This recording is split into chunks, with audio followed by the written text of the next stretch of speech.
நம்ம தமிழ்நாட்டுல இந்திய தகவல் தொழில்நுட்பத் துறையிலேருந்து வந்திருக்கக்கூடிய ஒரு சூப்பரான இன்ஃபர்மேஷனை பத்தி தான் நம்ம இப்போ பார்க்க போறோம். இந்த ஜாபுக்கு வந்து பார்த்தீங்கன்னா, உங்களுக்கு தேர்வும் கிடையாது, ஃபீஸும் கிடையாது அப்படின்றத சொல்லியிருக்காங்க. அது மட்டும் இல்லாம, சம்பளத்த பொறுத்தவரைக்கும் பார்த்தீங்கன்னா, உங்களுக்கு மேக்ஸிமம் 1,00,000 வரையும் சம்பளம் இருக்கும் அப்படின்றத சொல்லியிருக்காங்க. அது மட்டும் இல்லாம, நீங்க ஆன்லைன்ல வந்து எப்போ வரைக்கும் நீங்க அப்ளை பண்ணலாம்னாக்கா, இந்த மாசம் 16/8/2024 வரைக்கும் நீங்க ஆன்லைன் மூலியமா நீங்க அப்ளை பண்ணிக்கலாம். அது மட்டும் இல்லாம, உங்களுக்கு வந்து பார்த்தீங்கன்னா, இன்டர்வியூ மட்டும் தான் இருக்கும். நீங்க காலையில இன்டர்வியூ போனீங்கன்னா, ஈவினிங் வந்து பார்த்தீங்கன்னா, உங்களுக்கு ஜாப் இருக்கா? இல்லையா? அப்படின்னு சொல்லிட்டு ஈவினிங்கே வந்து கன்ஃபார்ம் பண்ணிடுவாங்க.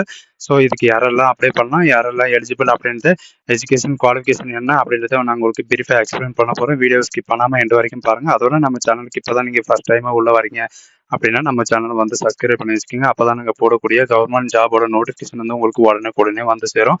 அதோட இப்போ பார்த்துருக்கக்கூடிய ஜாபோட அஃபிஷியல் நோட்டிஃபிகேஷன் அண்ட் அப்ளை பண்ற லிங்க்கையும் நான் கீழே டிஸ்கிரிப்ஷனில் கொடுத்துருக்கேன். அதோட நம்மளுடைய வாட்ஸ்அப் குரூப் லிங்க்கையும் நான் கீழே டிஸ்கிரிப்ஷனில் கொடுத்துருக்கேன். அதுலேயும் நீங்கள் ஜாயின் பண்ண மறந்தீங்கன்னா ஜாயின் பண்ணிக்கோங்க. அப்போ தான் நாங்கள் போடக்கூடிய ஜாபோட நோட்டிஃபிகேஷன் வந்து அதுலேயும் உங்களுக்கு ப்ரொவைட் பண்ணுவோம். சரிங்களா? அந்த லிங்க் கிளிக் பண்ணீங்கன்னா டேரெக்டாக இந்த பேஜுக்கு வந்துடுவீங்க. இதில் வந்து பார்த்தீங்கன்னா உங்களுக்கு எல்லாமே வெரிஃபை டேரெக்டாக எங்க இருக்கு அப்படின்னு பார்த்தீங்கன்னா இன்ஸ்டிடியூட்ல இருந்து தான் இதே உங்களுக்கு வந்து ப்ரொவைட் பண்றாங்க.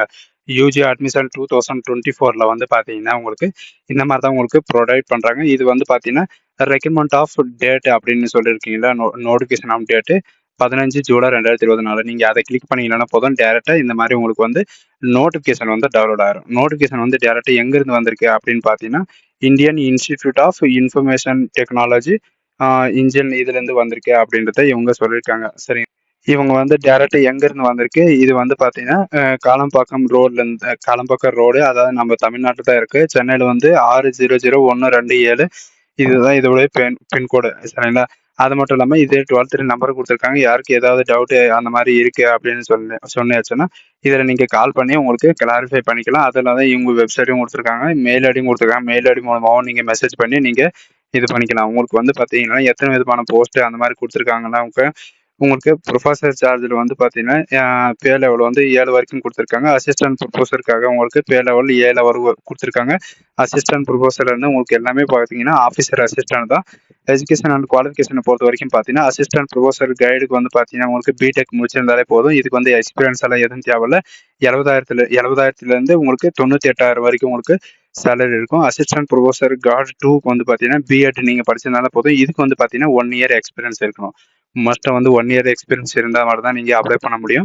அசிஸ்டன்ட் ப்ரொஃபஸர் கார்டு 1க்காக வந்து பார்த்தீங்கன்னா நீங்கள் 3 இயர் எக்ஸ்பீரியன்ஸ் இருக்கணும். இதில் வந்து பிடெக் நீங்கள் படிச்சிருக்கணும் அப்படின்னு சொல்லி இதுக்கு வந்து பார்த்தீங்கன்னா உங்களுக்கு 3 இயர் வரைக்கும் உங்களுக்கு பார்த்தீங்கன்னா உங்களுக்கு எக்ஸ்பீரியன்ஸ் இருக்கணும். அதோட வந்து பார்த்தீங்கன்னா 2 பேப்பர், அதாவது எஸ்சிஏ ஜெர்னல் வந்து பார்த்தீங்கன்னா உங்களுக்கு எல்லாமே இருக்கும் அப்படின்றத சொல்லியிருக்காங்க.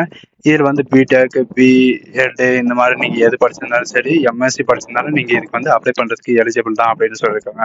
அசிஸ்டன்ட் ப்ரொஃபஸருக்காக வந்து பார்த்தீங்கன்னா உங்களுக்கு பே லெவல் சேலரியை பொறுத்த வரைக்கும் உங்களுக்கு 1,39,600 உங்களுக்கு 2,11,300 வரைக்கும் இருக்கும். இதுக்கு பிஎட் நீங்கள் முடிச்சிருந்தா உங்களுக்கு எக்ஸ்பீரியன்ஸ் தேவையில்ல அப்படின்னு சொல்லியிருக்காங்க. மற்ற இதுக்கெல்லாம் வந்து பார்த்தீங்கன்னா உங்களுக்கு 6 இயர்லேருந்து 9 இயர் வரைக்கும், அதாவது மேக்ஸிமம் மினிமம் வந்து பார்த்தீங்கன்னா வித் 3 இயர்லேருந்து வந்து பார்த்தீங்கன்னா உங்களுக்கு 9 இயர் வரைக்கும் உங்களுக்கு இருக்கும் அப்படின்னு சொல்லியிருக்காங்க. அசிஸ்டன்ட் ப்ரொஃபஸர் ஏஜிபிக்காக வந்து பார்த்தீங்கன்னா உங்களுக்கு 800 இன்டர்ன்ஸ் 7th சிபிசி அப்படின்னு சொல்லியிருக்காங்க. அது மட்டும் இல்லாக்க ஒன் மோர் வந்து பிடி, அதாவது பிஎட் நீங்கள் படிச்சிருந்தாலும் ஓகே அப்படின்ற மாதிரி சொல்லியிருக்காங்க. சரிங்களா? மோஸ்ட்லி பார்த்தீங்கன்னா பிஎட் படிச்சிருந்தாலே போதும். அது மட்டும் இல்லை, இவங்க கேட்கறது வந்து பார்த்தீங்கன்னா பிஎட். மற்ற இதுக்கெல்லாம் வந்து பார்த்தீங்கன்னா எம்எஸ்சி, எம்எட், இந்த மாதிரி பிடெக்கு, பிடெக்னாலஜி இந்த மாதிரி நீங்கள் இருந்தாலும் நீங்கள் இதுக்கு வந்து அப்ளை பண்ணிக்கலாம் அப்படின்னு சொல்லியிருக்காங்க. ப்ரொஃபஸருக்காக வந்து பார்த்தீங்கன்னா உங்களுக்கு பே மிக்ஸ் லெவலில் வந்து பார்த்தீங்கன்னா உங்களுக்கு 1,59,100 வரைக்கும் உங்களுக்கு ஸ்டார்டிங் இருக்கும். இதில் வந்து பார்த்தீங்கன்னா பிஎட் நீங்கள் படிச்சிருந்தாலும், டெக்னாலஜி படிச்சிருந்தாலும் ஓகே.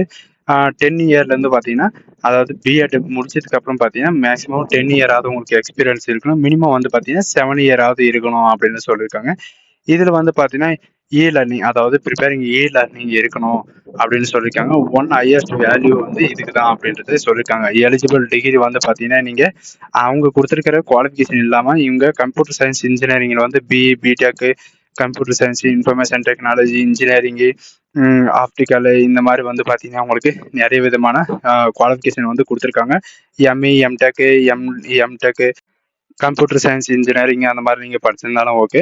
எலக்ட்ரானிக் அண்ட் கம்யூனிகேஷன் இன்ஜினியரிங்னு பார்த்தீங்கன்னா பிஇ பிடெக் அதாவது டிப்ளமோ முடிச்சுட்டு நீங்கள் பிஇ படிச்சிருந்தாலும் சரி, நீங்கள் டேரெக்டாக பிஇ படிச்சிருந்தாலும் சரி, இதில் வந்து இது பண்ணிக்கலாம் அப்படின்னு சொல்லிட்டு எம்இ எம்டெக் எம்காம் இந்த மாதிரி நீங்கள் எது படிச்சிருந்தாலும் ஓகே அப்படின்ற மாதிரி சொல்லியிருக்காங்க. அது மட்டும் இல்லாமல் மற்ற இதுக்கெல்லாம் வந்து பார்த்தீங்கன்னா ஃபிசிக்ஸ்லேருந்து எல்லாமே உங்களுக்கு பிஎஸ்சி எம்எஸ்சி எல்லாமே உங்களுக்கு குவாலிஃபிகேஷன் இருக்குது சரிங்களா.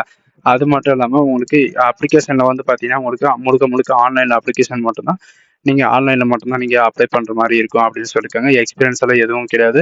நீங்கள் வந்து எப்படி அப்ளை பண்ணணும் அப்படின்னு பார்த்தீங்கன்னா இவங்க கொடுத்துருக்க வெப்சைட்டில் போய் நீங்கள் இது பண்ணிக்கலாம். ஏஜ் லிமிட்டை பொறுத்த வரைக்கும் பார்த்தீங்கன்னா அசிஸ்டன்ட் ப்ரொபோசர் கார்டுக்காக 35 இயர் வரைக்கும், அண்டு அப்ளிகேஷன் ப்ரொபோசர் கார்டு 1க்காக பார்த்தீங்கன்னா உங்களுக்கு 40 வயசு வரைக்கும் நீங்கள் அப்ளை பண்ணிக்கலாம். அசிஸ்டன்ட் ப்ரொபோசருக்காக 45 வயசு வரைக்கும் நீங்கள் அப்ளை பண்ணிக்கலாம். ப்ரொஃபஸருக்கு வந்து பார்த்தீங்கன்னா இதுக்கு தான் ஹையஸ்ட்டு 50 இயர் வரைக்கும் நீங்கள் அப்ளை பண்ணிக்கலாம் அப்படின்றது சொல்லியிருக்காங்க. இது வந்து பார்த்தீங்கன்னா OBS, NCL, SC, ST, PWD application வந்து பார்த்தீங்கன்னா உங்களுக்கு யாருக்குமே அப்ளிகேஷன் வந்து ஃபீஸ் கிடையாது அப்படின்றத சொல்லியிருக்காங்க. சப்மிட் ஃபெயிலியர் வந்து பார்த்தீங்கன்னா உங்களுக்கு வந்து ரிஜெக்ட் ஆயிரும் அப்படின்றத எல்லாமே சொல்லியிருக்காங்க. உங்களுக்கு அந்த ஃபீஸும் கிடையாது, எதுவும் கிடையாது. இந்த டேட் அண்ட் டைம் வந்து பார்த்தீங்கன்னா இன்டர்வியூ டைமு இதெல்லாம் வந்து பார்த்தீங்கன்னா உங்களுக்கு இமெயில் த்ரூவோ இல்லைனா வெப்சைட் த்ரூவோ வந்து உங்களுக்கு கிடைச்சிரும் அப்படின்றத சொல்லியிருக்காங்க. மற்ற எந்த வெப்சைட்லையும் சரி, மொபைல் நம்பர்லையும் சரி வராது அப்படின்றத இவங்க சொல்லியிருக்காங்க. இவங்க செலெக்ஷன் ப்ராசஸ் வந்து எப்படி இருக்கும் அப்படின்னு பார்த்தீங்கன்னா உங்களுக்கு ஷார்ட் லிஸ்ட்டில் வந்து உங்களுக்கு ரெக்கமெண்ட் பண்ணுவாங்க. என்னென்ன டாக்குமெண்ட் அப்லோடு பண்ணணும்னு பார்த்தீங்கன்னா ஃபோட்டோ, அதாவது passport size photo, identity proof, ஏதாவது birth certificate and SSLC SCT இதெல்லாம் வந்து பார்த்தீங்கன்னா இன்றைக்கி அப்லோட் பண்ணுற மாதிரி இருக்கும். OBC SC ST certificate and PWD certificate, ex serviceman இருந்தால் எக்ஸ் சர்வீஸ்மேன் சர்டிஃபிகேட், என்ஓசி இருந்தால் NOC and latest pay slip, எங்கேயாவது ஒர்க் பண்ணியிருந்தீங்கன்னா லேட்டஸ்ட் பே ஸ்லிப்பெல்லாம் நீங்கள் இது பண்ணுற மாதிரி இருக்கும். அடுத்தது வந்து பார்த்தீங்கன்னா செலெக்ஷன் ப்ராசஸ் வந்து ரிட்டன் டெஸ்ட், அதாவது only pay level 10 and level இவங்களுக்கு வந்து பார்த்தீங்கன்னா உங்களுக்கு ரிட்டன் டெஸ்ட் இருக்கும். மற்ற இது வந்து பார்த்தீங்கன்னா பேர் லெவல் 10, 11, 12, 13, 14 ஆல்ஃபா 2 இந்த மாதிரி இவங்களுக்கெல்லாம் வந்து பார்த்தீங்கன்னா உங்களுக்கு இன்டர்வியூ மட்டும்தான் இருக்கும் அப்படின்னு சொல்லியிருக்காங்க. இன்டர்வியூ வந்து எப்போ இருக்கும் அப்படின்னு பார்த்தீங்கன்னா உங்களுக்கு 16/8/2024 அன்னைக்கு ஈவினிங் 5 o'clock வரைக்கும் நீங்கள் ஆன்லைன் மூலமாக நீங்கள் அப்ளை பண்ணுற மாதிரி இருக்கும். இது என்கொயரி ப்ளீஸ் கான்டாக்ட் அப்படின்னு கொடுத்துருக்காங்க. இந்த ப்ளீஸ் கான்டாக்டில் வந்து நீங்கள் இவங்க கொடுத்துருக்கிற 12 நம்பருக்கு வந்து நீங்கள் கால் பண்ணி கேட்கலாம். அதர்வைஸ் வந்து பார்த்தீங்கன்னா ஆன்லைன் போர்ட்டலில் ஒன்லி தான் அப்படின்னு சொல்லியிருக்காங்க. அப்லோட் ஆல் சப்போர்ட் டாக்குமெண்ட்டு, இது ஏதாவது ஒரு டாக்குமெண்ட் மிஸ் ஆனாலும் உங்களுக்கு ரிஜெக்ட் ஆயிரும் அப்படின்றத இவங்க சொல்லியிருக்காங்க. மற்ற கீழே வந்து பார்த்தீங்கன்னா ஜென்ரல் இன்ஸ்ட்ரக்ஷன் வந்து ஓபிசி சர்டிஃபிகேட் எப்படி இருக்கணும் அப்படின்றதுலேருந்து உங்களுக்கு எல்லாமே கொடுத்துருக்காங்க, ஃபார்மேட் கொடுத்துருக்காங்க. அந்த விதிப்படி வந்து நீங்கள் டேரெக்டாக நீங்கள் இன்டர்வியூக்கு வரீங்க இல்லைன்னா அந்த இன்டர்வியூக்கு வர டைம் வந்து நீங்கள் டேரெக்டாக இது பண்ணுற மாதிரி இருக்கும் சரிங்களா. ஸோ காய்ஸ், இந்த வீடியோ உங்களுக்கு பிடிச்சிருந்தா ஃப்ரெண்ட்ஸ் அண்ட் ஃபேமிலிக்கு கண்டிப்பாக ஷேர் பண்ணுங்கள். இது ஒரு நல்ல வாய்ப்புன்னு கூட சொல்லலாம். சேலரியே பார்த்தீங்கன்னா உங்களுக்கு ரொக்கம் 1 lakh வரைக்கும் இருக்குது. நம்ம சேனலை சப்ஸ்கிரைப் பண்ணாமல் இருந்தீங்கன்னா சப்ஸ்கிரைப் பண்ணி வச்சுக்கோங்க. So guys, thank you.